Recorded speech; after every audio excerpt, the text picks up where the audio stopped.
لا الہ الا اللہ محمد رسول اللہ لا الہ. بسم اللہ الرحمن الرحیم. فصل. الصلاۃ قرۃ، نماز ٹھنڈک ہے. حقیقت الصلاۃ، نماز کی حقیقت. اچھا، پہلے ہم اس کا ترجمہ سارا پڑھ لیتے ہیں ایک دفعہ، تاکہ آپ کو پتہ چل جائے کہ اس باب میں ہے کیا، پھر میں تھوڑا تھوڑا ترجمہ کرتی ہوں. فصل. نماز آنکھوں کی ٹھنڈک ہے. نماز کی حقیقت. بے شک نماز اللہ سے محبت کرنے والوں کی آنکھوں کی ٹھنڈک، توحید پرست لوگوں کی روحوں کی لذت، سچے لوگوں کے احوال کی کسوٹی اور اللہ کے راستے پر چلنے والوں کے احوال کا میزان ہے. یہ اس کی وہ رحمت ہے جو اس کے بندوں کو عطا کی گئی ہے. اللہ نے ان پر رحمت اور کرم کرتے ہوئے ان کی اس طرف رہنمائی کی ہے اور اس کی پہچان کروائی ہے، تاکہ وہ اس کے ذریعے اس کی کرامت کا شرف اور اس کے قرب کو حاصل کرنے میں کامیاب ہو جائیں. اس کو بندوں کے نماز کی ضرورت نہیں ہے، بلکہ یہ اس کی طرف سے ان پر احسان اور مہربانی ہے. اللہ نے اس کے ذریعے دل اور تمام اعضاء سے اطاعت طلب کی ہے. اس نے نماز میں دل کے حصے کو دونوں حصوں میں سے زیادہ کامل اور عظیم قرار دیا ہے، اور وہ یہ ہے کہ دل اپنے رب تعالی کی طرف متوجہ ہو، اس کے قرب سے خوشی اور لذت حاصل کرے، اس کی محبت سے آسودہ حال ہوتا ہو، اور وہ اس کے سامنے کھڑے ہونے پر خوش ہو. وہ قیام کی حالت میں بندگی کرتے ہوئے غیر معبود کی طرف توجہ کرنے سے پھر جائے اور اپنی بندگی کے حقوق پورے کرے، یہاں تک کہ اس کی یہ نماز ایسے طریقے پر ہو جس کو اللہ تعالی پسند کرتا ہے. جزاک اللہ. لا ریبہ، اس میں کوئی شک ہی نہیں، ان الصلاۃ، کہ نماز، قرۃ، ٹھنڈک ہے، عیونی، آنکھوں کی، المحبین، محبت کرنے والوں کی. کس سے محبت کرنے والے؟ اللہ سے محبت کرنے والے. ایمان کی علامت کیا ہے؟ والذین آمنوا اشد حبا للہ. ایمان والے اللہ کی محبت میں سب سے زیادہ شدید ہوتے ہیں، سب سے زیادہ اللہ سے محبت کرتے ہیں. تو جو اللہ سے محبت کرتے ہیں، واقعی محبت، سچی محبت، ان کی آنکھیں نماز سے ٹھنڈی ہوتی ہیں، وہ نماز سے خوش ہوتے ہیں. ہم سب دعویٰ کرتے ہیں کہ ہم اللہ سے محبت کرتے ہیں، لیکن ہمارا نماز کا شوق کتنا ہے؟ ہم کتنی خوشی کے ساتھ نماز کی طرف جاتے ہیں؟ ہم اپنے آپ سے پوچھیں. دیکھیے، بہت سی چیزوں میں ہم دعویٰ کرتے رہتے ہیں، اپنے آپ کو دھوکہ بھی دیتے ہیں. ہاں ہاں سب ٹھیک ہے، کیوں نہیں. اگر کوئی ہم سے کہے کہ تم اللہ سے محبت نہیں کرتے تو ہم فوراً ڈیفینسو ہو جائیں گے، ہم ناراض ہونے لگیں گے اور دلائل دینے لگیں کہ کیوں نہیں کرتے، ہم یہ بھی کرتے ہیں، ہم یہ بھی کرتے ہیں، ہم یہ بھی کرتے ہیں. لیکن اس کی حقیقت کیا ہے، وہ کتنی سچی بات ہے، وہ عمل سے پتہ چلے گا، یا پھر آپ کا دل گواہی دے گا کہ آپ کو نماز سے کتنی محبت. یہ چیزیں خود اپنا جائزہ لینے کے لیے ہیں، اپنا احتساب کرنے کے لیے کہ میرے اندر نماز کی کتنی محبت ہے. اب جب اگلی نماز آئے گی تو سوچئے کہ کتنے شوق سے میں نماز کی طرف جا رہی ہوں، یا کتنا بوجھ سمجھ کے. ہاں، ظہر کی نماز 4 رکعت پہلے پڑھو، 4 بعد میں پڑھو، پھر 4 فرض پڑھو، اتنا ٹائم لگ جائے گا. کیونکہ ہمارے دلوں میں محبت ہوتی ہے کس چیز کی اس وقت؟ اگر لوگوں کے بیچ میں ہے تو لوگوں سے باتیں کرنے کی، اگر کھانا پینا ہے یا کوئی پارٹی ہے تو اس چیز کی فکر ہوتی ہے کہ ہم کہیں پیچھے نہ رہ جائیں، کہیں لوگ پہلے نہ شروع کر دیں. لیکن جس کو نماز سے محبت ہوگی وہ سب چیزوں سے بے نیاز، ریلیکس، خوش، وہ نماز کی طرف جا رہا ہوگا، اللہ سے ملاقات کرنے جا رہا ہوگا. تو اب یہ 2 حالتیں برابر تو نہیں ہو سکتی نا، کہ ایک وہ شخص جو مارے بندھے جا رہا ہے اور ایک وہ شخص جو خوشی خوشی جا رہا ہے. یہ دونوں بالکل مختلف حال پر ہیں. وَلَذَّةُ أَرْوَاحِ الْمُوَحِّدِينَ، اور لذت ہے روحوں کی، ارواح روح کی جمع ہے. الموحدین، توحید پرست، جو توحید پر ہیں. نبی صلی اللہ علیہ وسلم نے بھی فرمایا تھا، حبب الی من الدنیا النساء والطیب، دنیا میں سے میرے نزدیک عورت اور خوشبو کی محبت ڈالی گئی، یعنی 2 چیزوں سے مجھے محبت ہے. وجعل قرۃ عینی فی الصلاۃ، اور میری آنکھوں کی ٹھنڈک نماز میں رکھی گئی ہے. سالم بن ابو جعد کہتے ہیں کہ ایک آدمی نے کہا، کاش میں نماز پڑھ لیتا تو سکون پاتا. تو دوسرے لوگوں نے اس کو ایسے ٹیڑھی آنکھوں سے دیکھا. تو اس نے کہا میں نے رسول اللہ صلی اللہ علیہ وسلم سے سنا ہے, آپ فرمایا کرتے تھے اے بلال نماز کی اقامت کہو, ہمیں اس سے راحت پہنچاؤ. تو یہ کیا ہے؟ لذت ارواح الموحدین ومحک احوال الصادقین, اور ایک ٹیسٹ ہے سچے لوگوں کے حالات کا. یعنی جو لوگ اللہ کے راستے پہ چل رہے ہیں, ایمان والے ہیں, ان کا حال کیا ہے, اس کا ایک کرائیٹیریا ہے محک. ومیزان احوال السالکین, اور اللہ کے راستے پہ چلنے والوں کے حالات کا ایک پیمانہ ہے جس سے ٹیسٹ کیا جائے گا, دیکھا جائے گا کہ کون کتنا آگے ہے اس راستے پر, کون کتنا سچا ہے اور کون کتنا اس راستے پر آگے ہے. اس کا اندازہ یہ شمار نماز کے حال سے کیا جائے گا کہ اس کی نماز کیسی ہے. وہی رحمتہ, اور یہ اس کی رحمت ہے. کس کی؟ اللہ کی. المہدات, جو ہدیہ دی گئی ہے, انعام کے طور پہ دی گئی ہے یا تحفے کے طور پر دی گئی ہے, الی عبیدہ, اس کے بندے کو. یعنی نماز جو ہے اللہ کی طرف سے ایک تحفہ ہے, اس کی رحمت ہے. قرآن مجید میں بھی آتا ہے اللہ کی یاد کا ذریعہ ہے. وَأَقِمِ الصَّلَاةَ لِذِكْرِي, حدیث میں آتا ہے کہ یہ اللہ کے قرب کا ذریعہ ہے. رسول اللہ صلی اللہ علیہ وسلم نے فرمایا اے کعب بن عجرہ, نماز قربت کا ذریعہ ہے, اللہ کے قریب ہونے کا ذریعہ. تو کون کتنا قریب ہے یہ دیکھا جائے گا کہ اس کے اندر نماز کا کتنا شوق ہے. سجدہ کرتے ہوئے انسان سب سے زیادہ اپنے رب کے قریب ہوتا ہے, تو کثرت سے دعائیں بھی کرنی چاہیے. اور یہ بات نبی صلی اللہ علیہ وسلم کے زمانے میں مشرکین کو بھی پتا تھی کہ انہیں نماز اپنے بیٹوں اور اپنے اموال ہر چیز سے زیادہ محبوب ہے. ابو ہریرہ کہتے ہیں کہ رسول اللہ صلی اللہ علیہ وسلم نے زجنان اور عصفان کے درمیان پڑاؤ ڈالا تو مشرکین نے کہا بے شک ان لوگوں کی ایک نماز ہے جو انہیں اپنے آباء و اجداد اور اپنے بیٹوں سے بھی زیادہ محبوب ہے, وہ عصر کی نماز ہے. تو جب یہ وہ نماز پڑھنے لگیں گے تو اکٹھے ان پر حملہ کر دیں گے, یعنی اس وقت ان کو پھر باقی سب چیزیں بھول جاتی ہیں. ہداہم الیہا, اللہ نے ان کی رہنمائی کی ہے اس کی طرف. یہ اللہ کا کتنا بڑا انعام ہے کہ اس نے ہمیں نماز عطا کی ہے. وعرفہم بہا, اور اس نے ان کو اس کی پہچان کرائی ہے. رحمتم بہم, ان پہ رحمت کرتے ہوئے. واکراما لہم, اور ان کو عزت بخشتے ہوئے.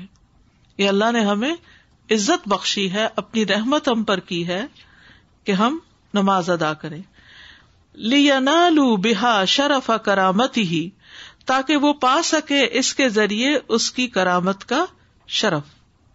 وَالْفَوْزَ بِقُرْبِهِ, اور اس کے قرب کی کامیابی. یعنی اللہ سبحانہ وتعالیٰ کو نماز کی ضرورت نہیں, اللہ سبحانہ وتعالیٰ نے بندے کو ایک ایسا طریقہ, ایک ایسی چیز دے دی ہے جس کے ذریعے وہ اللہ کے قریب ہو سکتا ہے. اچھا اس کو ایک مثال سے سمجھیے. جب آپ کسی انسان سے محبت کرتے ہیں تو کیا آپ کا دل چاہتا ہے کہ آپ اس کے قریب ہوں؟ چاہتا ہے نا. پھر آپ بہانے ڈھونڈتے ہیں نا کہ کیسے قریب ہوں, طریقہ تلاش کرتے ہیں. قدرتی بات ہے. بڑے بڑے جو سیلیبریٹیز ہیں, لوگ ان کے فین ہوتے ہیں, وہ کیا کیا طریقے اختیار کرتے ہیں. جیسے کوئی میچ ہوتا ہے تو عام طور پر آپ دیکھیں جو آگے والی سیٹس ہوتی ہیں ان کے ٹکٹس مہنگے ہوتے ہیں, کتنے ہزاروں ڈالر میں بعض اوقات ہوتے ہیں.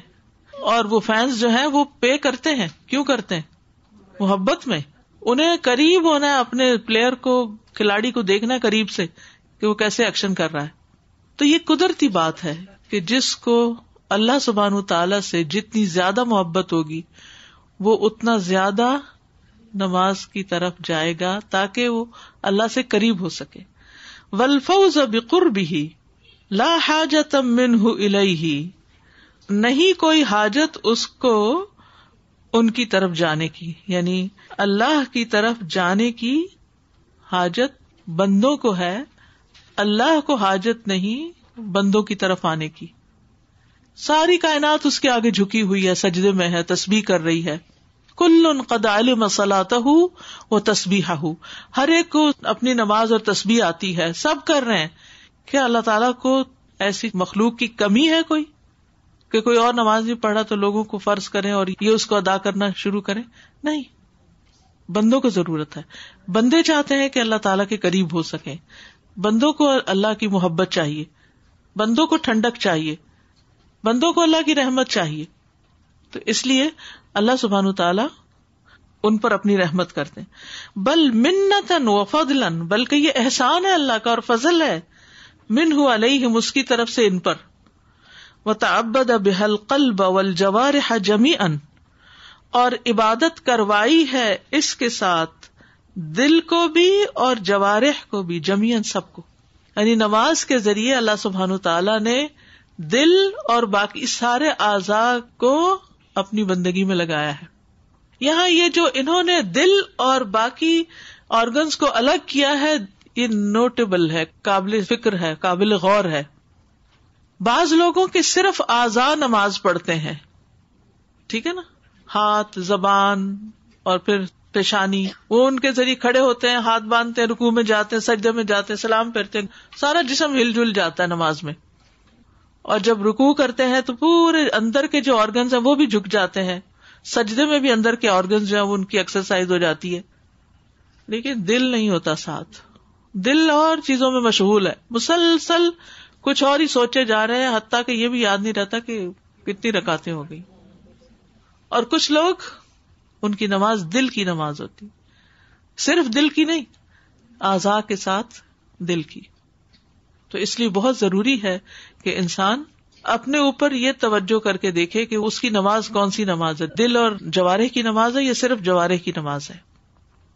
وَجَعَلَ حَظَّ الْقَلْبِ مِنْهَا أَكْمَلَ الْحَظَّيْنِ, اور اس نے رکھ دیا ہے حصہ دل کا اس میں سے سب سے مکمل حصہ, دو حصوں میں سے, یعنی دو حصوں میں ہے نا نماز, کوئی جوارح کا حصہ ہے, کوئی قلب کا حصہ ہے. تو یہ قلب کا جو حصہ رکھا ہے یہ جو ہے اکمل الحظین ہے, وَأَعْظَمَهُمَا, اور ان میں سب سے بڑا حصہ دل کا حصہ ہے. وہ ہوا, اور وہ کیا ہے, اقبالہ علی ربہ تعالی, اپنے رب کی طرف متوجہ ہونا. اب پریکٹیکل ٹپ یہ ہے کہ جب آپ نماز کی طرف جائیں تو اپنے دل کی حالت پر غور کریں, دل کو اللہ کی طرف متوجہ کریں اور سوچیں کہ انی ذاہب الی ربی, میں اپنے رب کی طرف جا رہا ہوں, رب کی ملاقات کے لیے جا رہا ہوں. یعنی دل سے خوشی محسوس کریں, دل کی رغبت شامل کریں. اور اگر وہ خالی ہے نا اس محبت سے اللہ کی, تو مانگے اللہ کی محبت, اللہ اپنی محبت دے دے. اور ایمان ہوتا بھی یہ ہے کہ انسان دل سے محسوس کرتا ہے اپنے رب کو, ایک شعور کے ساتھ نماز ادا کرتا ہے.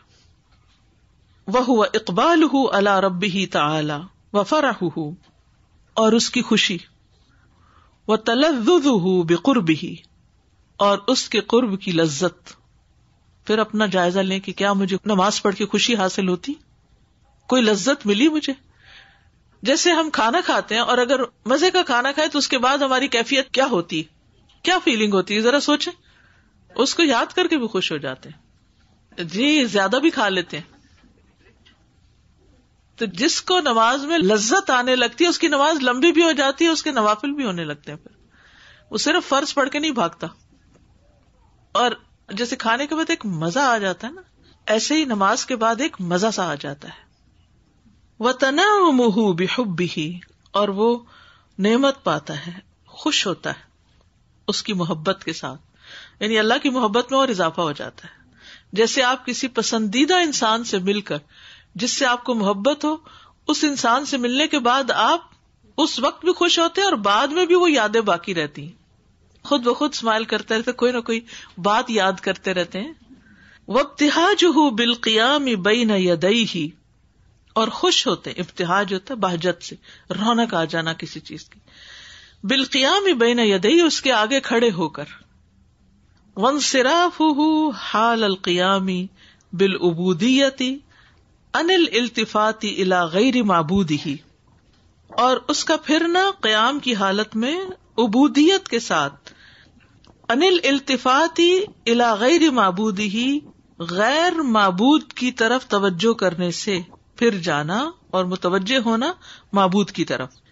یعنی انسان قیام کی حالت میں بندگی کرتے ہوئے غیر معبود کی طرف توجہ کرنے سے پھر, یعنی سب کو بھول جائے. نماز میں کیا کرے, سب کو بھول جائے, اور آتے ہی سب یاد اس وقت ہے, بھولی بسری باتیں یاد آتی. حالانکہ ہونا کیا چاہیے کہ انسان اس وقت کہ بس اب مجھے نہیں سوچنا کچھ. اور یہ کتنی زبردست پریکٹس ہے, ہر قسم کے ہم, غم, فکر, پریشانی, کام کاج, ہر چیزوں کو اٹھا پھینکے بندہ اور صرف اللہ کی طرف متوجہ ہو جائے. تو دن میں 5 دفعہ اگر انسان شعوری کوشش کے ساتھ اس طرح کی نماز پڑھے تو کیا ڈپریشن باقی رہ سکتا ہے؟ نہیں. تو اللہ نے دراصل یہ ذریعہ بنایا تھا ہمارے لیے, ہمارے ہی غموں سے چھٹکارے کے لیے, اور ہم اس طریقے پر جب نہیں پڑھتے تو پھر وہ فائدہ بھی حاصل نہیں ہوتا, غیر معبود کی طرف متوجہ رہتے ہیں. وتکمیل حقوق کی عبودیت ہی, اور اس کی عبادت کے حقوق کی تکمیل کے لیے, حتی تقع علی الوجہ الذی یرضاہ, یہاں تک کہ نماز ایسے طریقے پر واقع ہو جس کو اللہ تعالیٰ پسند کرتا ہے. تو اس کے کی ورڈز کیا ہیں؟ الاقبال الی اللہ, ٹھیک ہے نا, اور اللہ کی محبت سے خوشی اور لذت اور دل کا سرور پانا, اور نماز کو اللہ کی پسند کے طریقے کے مطابق ادا کرنا. السلام علیکم. اس میں جو بہت کلک کرتی بات دل کی, کہ جیسے جوارے ہے کہ اطاعت اللہ تعالیٰ کو مطلوب ہے آپ کے دل کی, پہلے دل کی بات ہوئی اور پھر وہ اعضاء کی. تو جب آپ اس سے دوستی کرتے ہیں تو آپ کے دل میں پہلے اس کے لیے شوق پیدا ہوتا ہے کہ میں اس سے ملوں, تو تب آپ کے جو اعضاء ہے چلتے ہیں, جیسے پاؤں چلنا شروع ہو جاتے ہیں, پھر آپ اس کے پاس جاتے ہیں, ہاتھ ملاتے ہیں, سلام کرتے ہیں, پھر زبان چلاتے ہیں, بات کرتے ہیں. پھر اس کے بعد اگلا سٹیپ آتا ہے اس کے اوپر خرچ کرنے کے لیے, جیسے آپ دوستی اس کے پھر آپ نے جیسے شادی کرتے ہیں یا پھر اس کے بعد ڈائمنڈ کے رنگ ڈال دیا یا گولڈ جو بھی, تو اس کے بعد سٹیپ آتے ہیں جو اس کے لیے پھر قربانی مانگتے ہیں. جیسے ابراہیم علیہ السلام نے اللہ سے محبت کی, عشق کیا, تو پھر اس کے لیے اپنے بیٹے کو قربان کر دیا. تو پھر یہ سٹیپ جو آگے آپ کو تقوی کے اعتبار سے اوپر لے جاتے ہیں, پھر وہ محبت بڑھتی ہے. یہ ایک ذریعہ ہے, دوستی ہے اللہ سے, ملاقات ہے, اور اس کے بعد آگے پھر یہ جو خرچ کرنے والی بات ہے, قرآن میں بھی آتا ہے کہ وہ مومن ہے جو خرچ کرتے ہیں. تو یہ پھر آپ جو بھی جو چیزیں خرچ کریں, مال ہو یا پھر آپ کا, سب سے پہلے نفس قربان کرنا, قربانی مانگتا ہے. تو قربانی جتنی کرتے جائیں گے پھر اس کا دل کہتے ہیں کہ جس کا دل نماز میں اللہ کے آگے نہیں جھکتا وہ باقی چیزوں میں بھی نہیں جھک سکتا. جس کا دل نماز میں اللہ کی طرف متوجہ ہو جائے اس کے لیے باقی اطاعت بھی آسان ہو جاتی. تو باب کا عنوان جو ہے وہ حقیقت صلاۃ ہے. تو نماز کی حقیقت کیا سمجھ میں آتی ہے؟ کوئی اور بات کرے گا؟ نماز درست ہو جائے تو ہر چیز درست ہو جائے گی. اور یعنی یہ جو ساری باتیں یہاں لکھی ہوئی نا کہ اللہ تعالیٰ کی رحمت ہے, اللہ تعالیٰ کی طرف سے ہدایت ہے, اللہ تعالیٰ کی پہچان کا ذریعہ ہے, اور عزت و اکرام کا ذریعہ ہے.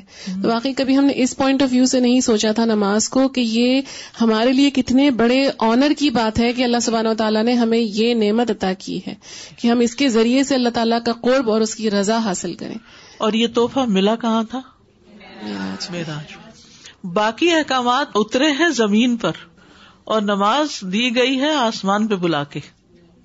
اور میں یہ سوچ رہی تھی استاذہ کہ جو بھی بات ہوئی نا کہ ہم کہیں بہت عمدہ کھانا کھاتے ہیں یا کسی عمدہ شخص سے ملتے ہیں تو اس کی میموریز بہت عرصے تک ہمارے ذہنوں میں رہتی ہیں, لیکن ہماری کوئی نماز شاید ایسی نہ ہو کہ جس کے بارے میں ہم نے کبھی سوچا ہو کہ یہ میں نے بہت عمدہ نماز پڑھی تھی, یا اس کا تھوڑی دیر تک بھی اس کی جو خوشی ہے وہ ہمارے دل میں باقی رہے. یعنی کہ وہ ایک خوشی کی کیفیت جو ہے, وہی لذت کی کیفیت جو ہے, کسی بھی چیز سے لطف اٹھانے کے بعد جو ایک کیفیت آتی ہے, وہ کیفیت ہمیں اپنے آپ سے پوچھنا چاہیے کہ نماز ادا کرنے کے بعد ہمارے اوپر کچھ آتی ہے. یعنی ہم پہلے سے کوئی بہتر انسان بن جاتے ہیں دل کے اعتبار سے, عمل کے اعتبار سے, اخلاق کے اعتبار سے. ہم تو مینٹلی پہلے ہی سائن آؤٹ کر جاتے ہیں, نماز سے نکلنے سے پہلے ہم نماز سے نکل چکے ہوتے ہیں ذہن سے. جاتے ہوئے ارادہ نہیں ہوتا اور واپسی پہ اس کو کیری نہیں کر کے آتے. سائن ان بھی لیٹ کرتے ہیں, سائن آؤٹ بھی جلدی کرتے ہیں. صحیح. یہ جو بات ہے نا استاذہ کہ قلب اور جوارح کے ساتھ عبادت, حقیقی عبادت کے, واقعی ہم آج سے اپنے آپ کو یہ ریمائنڈ کراتے رہیں کہ میں جا رہی ہوں نماز پڑھنے دل اور جوارح دونوں کے ساتھ. صرف اس کے ظاہری پہلو کے ہاتھ کہاں تک اٹھانے ہیں, سجدہ کہاں کرنا ہے, تشہد کی انگلی کہاں اٹھانی ہے, یہ چیزیں بھی امپورٹنٹ ہیں, لیکن صرف اتنی کافی نہیں ہے. انسان اپنے ساتھ ہی ہوتا ہے ہر وقت, لیکن سب سے زیادہ اپنی نیت کو اسیس کرنا مجھے مشکل لگتا ہے. نماز کی آج جو چیز پہلے بھی پتا تھی لیکن ایک دم سے جو کلک کی ہے کہ یہ اپنے آپ کو اسیس کرنے کا طریقہ ہے کہ آپ کہاں کھڑے ہیں اور آپ کی محبت اور آپ کی نیت کہاں پہ کھڑی ہے. یعنی وائی پرے کا آنسر ہے بیسیکلی اس میں. السلام علیکم. وعلیکم السلام. I was just thinking that how when we are going to school or university or when you're going to work, most of them put their heart and soul in their jobs and work or whatever they do, even like when we bring up our kids, like our whole life revolves around those things.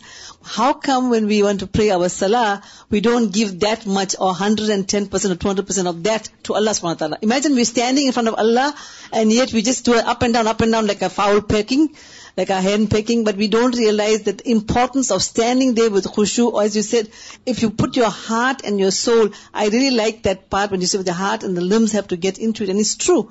Our life revolves around everything but salah. And it's so true. And I think that's one thing we should all put in our group chats or whatever, that how are we before and after our salah? Yes. It's so important. I found after we did the course with Sister Maryam in Ramadan, alhamdulillah, before that, and then in Ramadan, when I was going for salah and for tarawih and for Qiyam al-Layl, it was amazing. I felt it was like something out of this world, honestly. It was so beautiful, alhamdulillah. One thing that I really liked was how he said that la hajatan minhu ilayhim, like he has no need of us. And yet when we are praying salah, he's giving us rest and coolness and freshness. So it's like when you meet people, such a drag. You have to get ready, you have to drive, you have to go to their house. It takes so much effort out of you, and when you come back, you're tired too. But with Allah, you're gaining so much every time that you meet Him. And then how he talked about earlier that salah is a gift of mercy from Allah. And I was thinking about when you're missing someone, you're so desperate to see them. Like, you feel tortured inside, okay, when am I going to meet them? And you have this startup, okay, wo kab aayenge, and this anticipation. And I feel that this is what salah does for you. Like, when you're missing Allah subhanahu wa ta'ala, when you have read something, or you have this loneliness or this void in your heart, ke main kisse jaake baat karoon, and who do I say this to? You go to meet Allah, and that mercy comes, and you feel sort of like whole, you feel full. And then you know that when you're going to go meet Allah, you can talk to Him and say, I used to meet you in salah, and now I'm meeting you in person. Okay, Jazakallah. Muhammadur Rasulullah.